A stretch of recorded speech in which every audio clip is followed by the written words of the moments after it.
بسم الله الرحمن الرحيم. ذكر المنافقين نفاق الاعتقاد ونفاق العمل. أما المنافقون فكانوا على قسمين: طائفة منهم يقولون بألسنتهم لا إله إلا الله محمد رسول الله وقلوبهم مطمئنة بالكفر ويضمرون الجحود الصرف في أنفسهم. قال الله تعالى في حقهم: إن المنافقين في الدرك الأسفل من النار. وطائفة دخلوا في الإسلام مع ظروف فيه. ذکر منافقین کا تذکرہ، نفاق اعتقادی اور نفاق عملی. نفاق الاعتقادی و نفاق العملی، اعتقاد کا نفاق اور عمل کا نفاق، یہ ترجمہ بھی کر سکتے ہیں، یا نفاق اعتقادی اور نفاق عملی، یہ ترجمہ بھی کر سکتے ہیں. اما المنافقون فکانوا علی قسمین، رہے منافقین تو وہ دو قسموں کے تھے.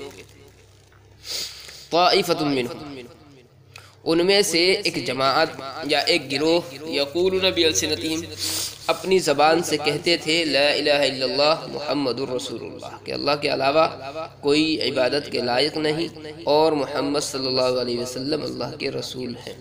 وقلوبہم مطمئنۃ بالکفر، اور ان کے دل کفر پر مطمئن تھے. وَيُضْمِرُونَ الْجُحُودَ الصَّرْفَ فِي أَنفُسِهِمْ، اور یہ لوگ چھپاتے تھے خالص کفر یا خالص انکار کو. الجحود الصرف، خالص انکار کو، یا انکار سے مراد یہاں پر چونکہ کفر ہے تو خالص کفر بھی ترجمہ کر سکتے ہیں، خالص کفر کو فی انفسہم، اپنے دلوں میں. قال اللہ تعالی فی حقہم، اللہ تعالیٰ نے ان کے بارے میں فرمایا بے شک منافقین دوزخ کے پست ترین طبقے میں ہوں گے.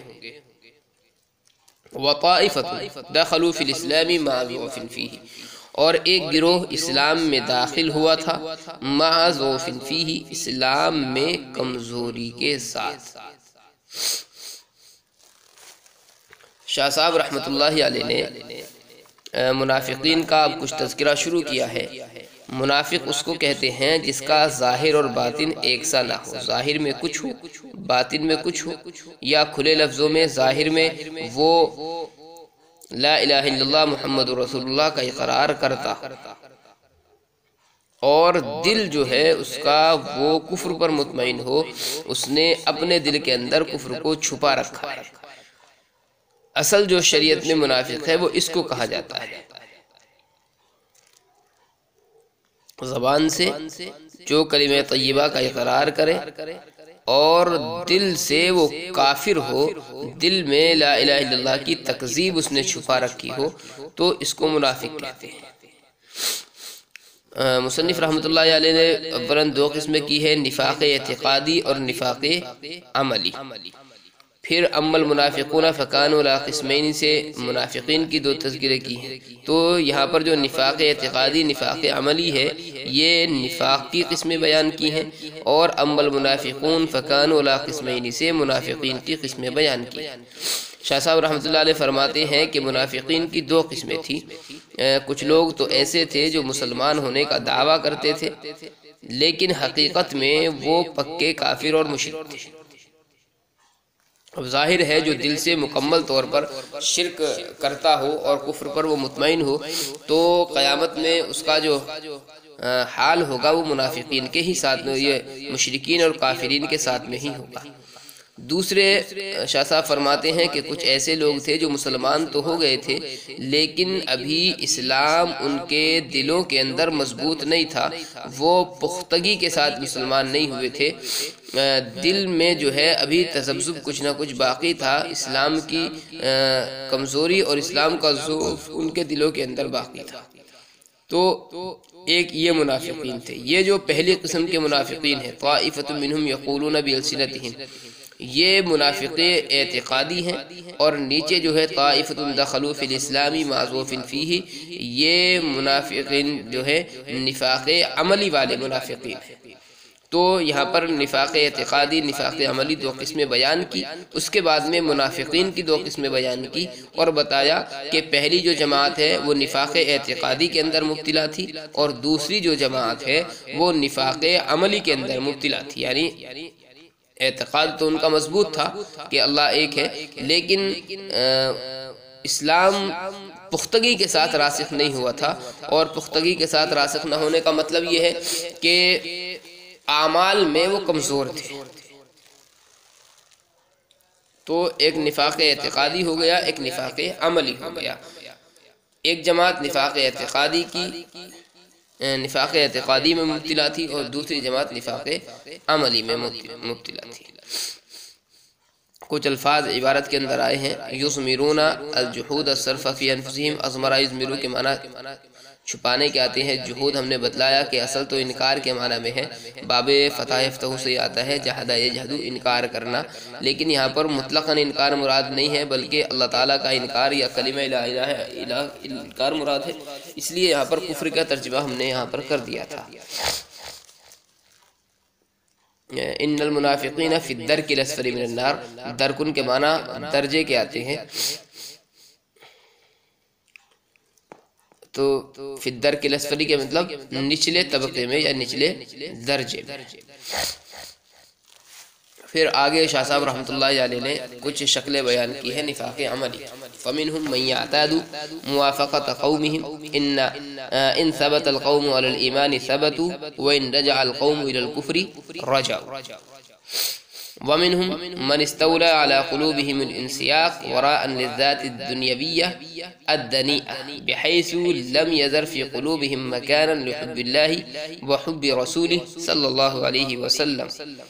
ومنهم من تملك قلوبهم الحرص على المال والحسد والحقد ونحو ذلك من الرذائل بحيث لم يبق في قلوبهم محل لحلاوة الابتهال والمناجاة ولا لبركات العبادات.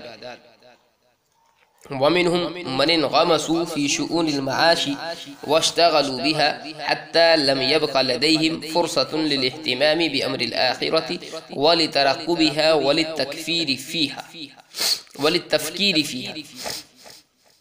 ومنهم من تخطر ببالهم ظنون واهية وشبهات ركيكة في رسالة نبينا صلى الله عليه وسلم وإن لم يبلغوا إلى أن يخلعوا ربقة الإسلام عن عنقهم وينفضوا أيديهم منه بتاتا. وسبب تلك الشكوك جريان الأحكام البشرية على نبينا صلى الله عليه وسلم وظهور الملة الإسلامية في صورة سيطرة الملوك على أطراف البلاد وأمثال ذلك. ومنهم من حملتهم محبة القبائل والعشائر على أن يبذلوا الجهد البليغ في نصرتهم وتقويتهم وتأييدهم ولو كان ذلك على مناواة أهل الإسلام ويزعفون أمر الإسلام عند التعارض ويلحقون به الضرر. یہ نفاق عملی کی مختلف شکلیں مختلف صورتیں شاہ صاحب نے بیان کی. فمنہم من یعتاد موافقۃ قومہ، بعض لوگ وہ تھے منافقین میں سے بعض وہ تھے من یعتاد موافقۃ قومہم جو عادی تھے، یعتاد عادی تھے یا خوگر تھے اپنی قوم کی موافقت کے. افتعال سے اعتاد یعتاد کسی چیز کا خوگر ہونا، جو خوگر تھے اپنی قوم کی موافقت کرنے کے یا عادی تھے اپنی قوم کی موافقت کرنے کے. ان ثبت القوم علی الایمان ثبتوا، اگر قوم ایمان پر ثابت قدم رہتی ہے تو وہ بھی ثابت قدم رہتے ہیں. وَإِنْ رَجَعَ الْقَوْمُ إِلَى الْكُفْرِ رَجَعُوا، اور اگر قوم کفر کی طرف لوٹ جاتی تو وہ بھی کفر کی طرف لوٹ جاتے تھے. وَمِنْهُمْ نمبر 2 وَمِنْهُمْ مَنِ اسْتَوْلَى عَلَى قُلُوبِهِمْ الْإِنْسِيَاقُ وَرَاءَ الذَّاتِ الدُّنْيَوِيَّةِ الدَّنِيئَةِ.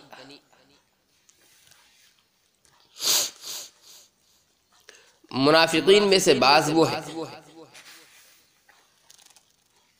من استولی علی قلوبہم، غلبہ کر لیا ہے جن کے دلوں پر الانسیاق لذتوں نے، وراء للذات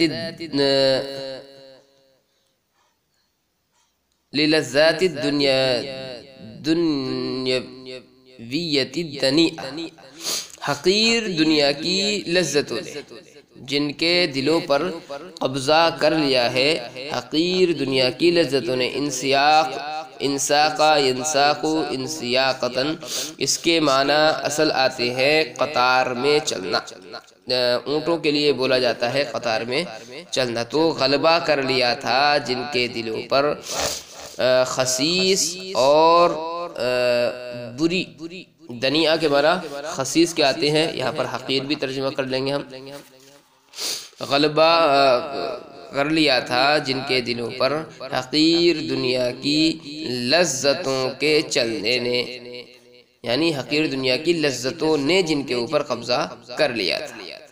تو انسیاق اصل معنی اس کے چلنے کے آتے ہیں، اور وہ بھی اونٹوں کا قطاروں میں چلنا۔ بحیث لم یذر فی قلوبہم مکانا لحب اللہ، اس طرح سے کہ ان کے دلوں میں کوئی جگہ نہیں چھوڑی، لم یذر فی قلوبہم مکانا، ان کے دلوں میں کوئی جگہ نہیں چھوڑی، لحب اللہ، اللہ کی محبت اور رسول اللہ صلی اللہ علیہ وسلم کی محبت کے لیے۔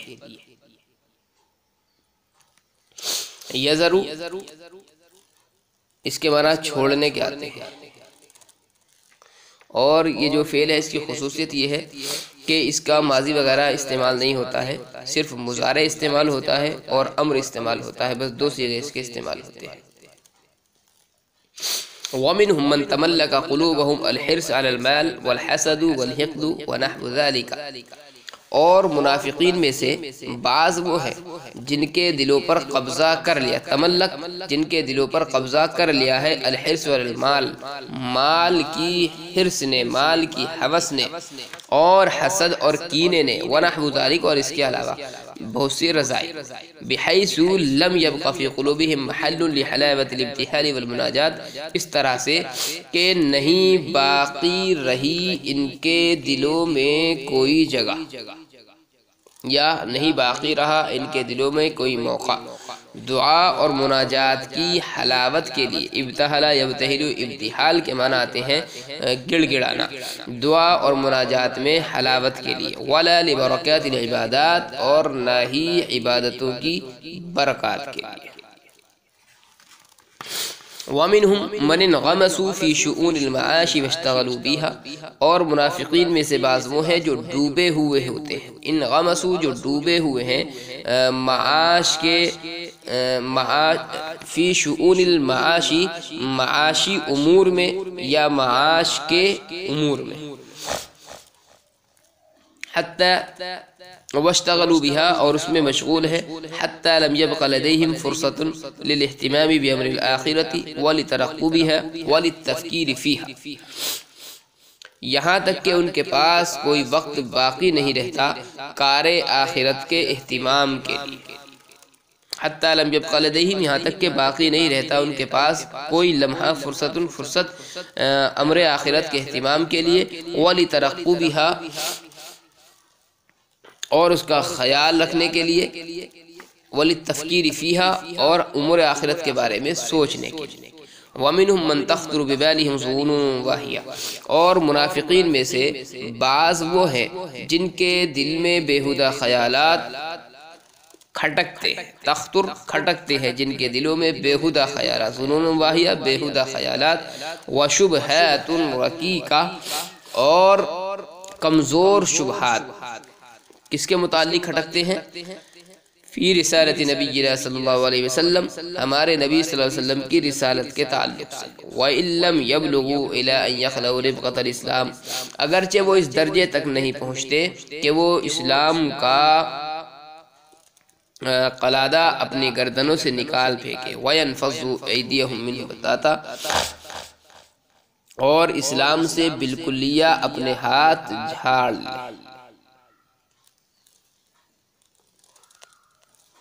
خلا یخلو اس کے معنی آتے ہیں اتارنا، اور ربقتن جو ہے رسی کے پھندے کو اصل کہتے ہیں، اسلام کا پھندہ اپنے دلوں سے، اپنی گردنوں سے نکال پھینکے، اور بتات جو ہے اس کے معنی آتے ہیں یقینی، وَيَنْفَضُّوا أَيْدِيَهُمْ مِنْهُ بَتَاتًا، اور یقینی طور پر اس سے اپنے ہاتھ کو چھاڑ لے۔ یہ جو ہے شاہ صاحب رحمۃ اللہ علیہ نے کچھ شکلیں بیان کی ہیں نفاق عملی کی،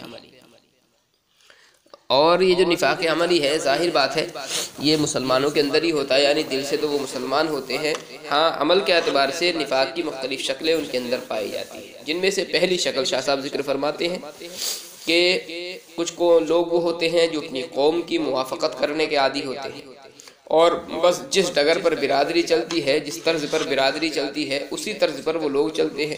اگر اس کے برادری والے اور اس کی قوم کے لوگ اسلام پر جمے ہوئے ہیں تو وہ بھی اسلام پر جمے ہوئے ہیں، اور وہ اسلام سے پلٹ گئے تو یہ بھی اسلام سے پلٹ جاتے ہیں۔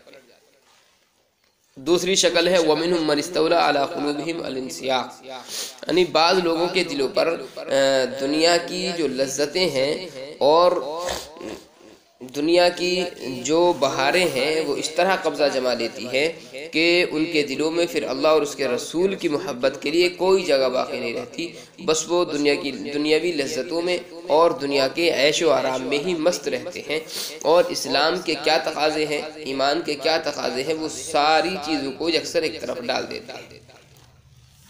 تیسری چیز وَمِنْهُمْ مَنْ تَمَلَّكَ قُلُوبُهُمْ الْحِرْصُ عَلَى الْمَالِ، شاہ صاحب فرماتے ہیں کہ کچھ لوگ وہ ہوتے ہیں کہ جن کے دلوں پر مال نے، حرص نے، حسد نے، کینے نے قبضہ جما لیا ہے، اور اب ان چیزوں کے قبضہ جمانے کی وجہ سے ان کے دلوں میں دعا کے لیے یا اللہ تعالیٰ کے سامنے رونے اور گڑ گڑانے کے لیے کوئی حلاوت کی جگہ باقی نہیں رہتی، وہ اللہ تعالیٰ کے سامنے گریہ وزاری نہیں کرتے، اور ان کے جو دل ہے وہ عبادتوں کی برکت سے خالی ہو جاتے ہیں۔ وَمِنْهُمْ مَنْ انْغَمَسُوا فِي شُؤُونِ الْمَعَاشِ وَاشْتَغَلُوا بِهَا، بعض لوگ شاہ صاحب فرماتے ہیں کہ وہ ہیں جو اپنے دنیاوی کام کاج میں، دنیاوی دھندوں میں پھنسے رہتے ہیں اور بس کھانے اور کمانے میں ہی مشغول رہتے ہیں، اور اس کھانے کمانے میں سے وہ اتنا وقت نہیں نکال پاتے کہ کبھی امور آخرت کے متعلق وہ غور کریں، آخرت کی تیاری کے متعلق سوچیں، بلکہ بالکل یکسر طور پر وہ غافل ہو جاتے ہیں آخرت سے۔ پانچویں چیز ہے وَمِنْهُمْ مَنْ تَخْطُرُ بِبَالِهِمْ ظُنُونٌ وَاهِيَةٌ، کہ بعض لوگ وہ ہوتے ہیں کہ جن کے دلوں میں اللہ تعالیٰ کے تعلق سے یا نبی علیہ السلام کی رسالت کے تعلق سے بیہودہ خیالات ہیں اور شکوک و شبہات کھٹکتے ہیں، اگرچہ وہ شکوک و شبہات اس درجے تک نہ جائیں کہ وہ اسلام سے خارج ہو جائیں اور دین سے ہی اپنے ہاتھ دھو بیٹھے، اس لیے وہ مسلمان تو رہتے ہیں لیکن ضعف ایمان ان کے اندر ہوتا ہے، اور ضعف ایمان کی وجہ سے اسلام کے جو ثمرات ہیں اور ایمان کے جو فوائد ہیں ان فوائد اور ثمرات سے وہ لوگ محروم رہتے ہیں۔ آگے وسبب تلک الشکوک سے شاہ صاحب رحمۃ اللہ علیہ نے یہ جو شکوک و شبہات 5ویں نمبر پر ذکر کیے ہیں ان کے کچھ اسباب ذکر کیے ہیں۔ وسبب تلک الشکوک جریان الاحکام بشریعت علی نبینا صلی اللہ علیہ وسلم، اور ان شکوک و شبہات کا سبب ہمارے نبی صلی اللہ علیہ وسلم پر بشری احکام کا جاری ہونا ہے۔ وظہور الملت الاسلامیت فی صورت سیطرت الملوک علی اطراف البلاد، اور مذہب اسلام کا اطراف عالم میں شاہوں کے غلبے کی صورت میں ظاہر ہونا ہے۔ وظہور الملت الاسلامیہ، ملت اسلامیہ کا ظاہر ہونا ہے بادشاہوں کے غلبے کی صورت میں، علی اطراف البلاد، اطراف عالم میں، وامثال ذالک، اور اس کے علاوہ اس کے مشابہ چیزیں۔ ومنهم من حملته محبة القبائل والعشائر على أن يبذلوا الجهد البليغ في نصرتهم وتقويتهم وتأييدهم ولو كان ذلك على مناواة أهل الإسلام، ويضعفون أمر الإسلام عند التعارض ويلحقون به الضرر۔ اور یہ چھٹی چیز ذکر کی ہے، اور یعنی چھٹی جو خرابی ہے نفاق عملی کی جو چھٹی شکل ہے، اور ان میں سے بعض وہ ہیں جن کو ان کے قبیلوں اور برادریوں کی محبت اس بات پر ابھارتی ہے کہ وہ پوری کوشش صرف کریں ان کی نصرت اور تقویت اور تائید میں، علی ان یبذلوا الجہد، کہ وہ خرچ کریں پوری کوشش، جہد البلیغ، پوری کوشش ان کی نصرت میں، وتقویتہم، ان کی قوت پہنچانے میں اور ان کی تائید میں، ولو کان ذلک علی مناواۃ اہل الاسلام، اگرچہ یہ نصرت مسلمانوں کی یا اہل اسلام کی دشمنی میں ہی ہو، ناوا یناوی باب مفعلت سے دشمنی کرنا. وَيُضَعِّفُونَ أَمْرَ الْإِسْلَامِ عِنْدَ التَّعَارُض اور وہ کمزور کرتے ہیں اسلام کے معاملے کو عند التعارض مقابلے کے وقت میں. وَيُلْحِقُونَ بِهِ الضَّرَرَ اور اس کے ذریعے سے اسلام کو نقصان پہنچاتے ہیں. یہ شکوک و شبہات کے اسباب ذکر کیے ہیں. پہلے تو کہ نبی علیہ السلام کے زمانے میں آپ پر بشری احکام کا جاری ہونا، مثال کے طور پر آپ کھاتے پیتے ہیں، شادی بیاہ کرتے ہیں اور عام لوگوں کی طرح ساری زندگی گزارتے ہیں، جیسا کہ کفار مکہ کا بھی تذکرہ کیا گیا ہے. مَا لِهَٰذَا الرَّسُولِ يَأْكُلُ الطَّعَامَ وَيَمْشِي فِي الْأَسْوَاقِ کہ یہ تو رسول ہماری ہی طرح ہے، یہ کھاتا پیتا بھی ہے، بازاروں میں چلتا بھی ہے، شادی بیاہ بھی کرتا ہے. تو یہ جو چیزیں ہیں شاہ صاحب فرماتے ہیں بہت سارے لوگوں کو تشویش میں مبتلا کر دیتی ہے، اور بہت سارے لوگ اس سے شکوک و شبہات میں پڑ گئے کہ اگر نبی ہے تو اس طرح کے اعمال کیوں ہیں. تو ایک تو شکوک و شبہات کا سبب یہ بنا. دوسری چیز ملت اسلامیہ کا حکومت کے غلبے کی صورت میں اطراف عالم میں پھیلنا ہے. اور اس قسم کی دوسری باتیں تھی جو تذبذب کا سبب تھی، اور لوگ یہ کہتے تھے کہ ملت اسلامیہ جو ہے اور اسلام جو ہے وہ اپنی خوبیوں کی وجہ سے نہیں پھیلا ہے، بلکہ جس طریقے سے دیگر حکومتیں ہوتی ہیں وہ ایک دوسرے پر غلبہ حاصل کر لیتی ہیں اور اپنی حکومت کو بڑھا دیتی ہیں، ایسے ہی اسلام کا معاملہ رہا کہ اسلام کے ماننے والوں نے اپنی حکومتوں کو بڑھایا تو اسی کے ذریعے سے اسلام جو ہے وہ اطراف عالم میں پھیلا ہے. یہ ایک بعض لوگوں کے دلوں میں شکوک و شبہات آتے ہیں، حالانکہ معاملہ ایسا نہیں ہے کہ اسلام جو ہے وہ اپنی خوبیوں کی بنا پر پھیلا ہے، تلوار کے زور پر نہیں پھیلا ہے. ظاہر بات ہے تلوار اٹھانی بھی پڑتی ہے، چونکہ جب کوئی چیز عام ہوتی ہے تو فتنہ اور فساد بھی برپا ہوتا ہے، تو فتنہ اور فساد کو دور کرنے کے لیے تلوار اٹھائی گئی ہے، اسلام کو پھیلانے کے لیے تلوار نہیں اٹھائی گئی. تو یہ کچھ اسباب تھے. چھٹی جو چیز ہے نفاق عملی کی، شاہ صاحب رحمۃ اللہ علیہ نے چھٹی صورت ذکر کی ہے، وہ یہ کی ہے کہ بعض لوگ اپنے قبیلوں اور خاندانوں کی اندھی محبت میں اور عصبیت میں بالکل اندھے ہو جاتے ہیں، اور وہ مسلمانوں کے مقابلے میں کفر کی حمایت اور نصرت کرنے لگتے ہیں، اور کفار کی اعلانیہ مدد بھی کرتے ہیں یا درپردہ مدد کرتے ہیں. اگرچہ وہ مسلمان ہیں لیکن قومی حمیت کی بنا پر اس کی قوم کے لوگ اسلام کے خلاف کوئی کام کر رہے ہیں تو یہ بھی قومی حمیت کی بنا پر ان کے ساتھ میں شریک ہو جاتے ہیں. تو یہ بھی نفاق عملی کی ایک شکل تھی. تو کل ملا کر کے یہ 6 شکلیں شاہ صاحب رحمۃ اللہ علیہ نے نفاق عملی کی یہاں پر بیان فرمائی.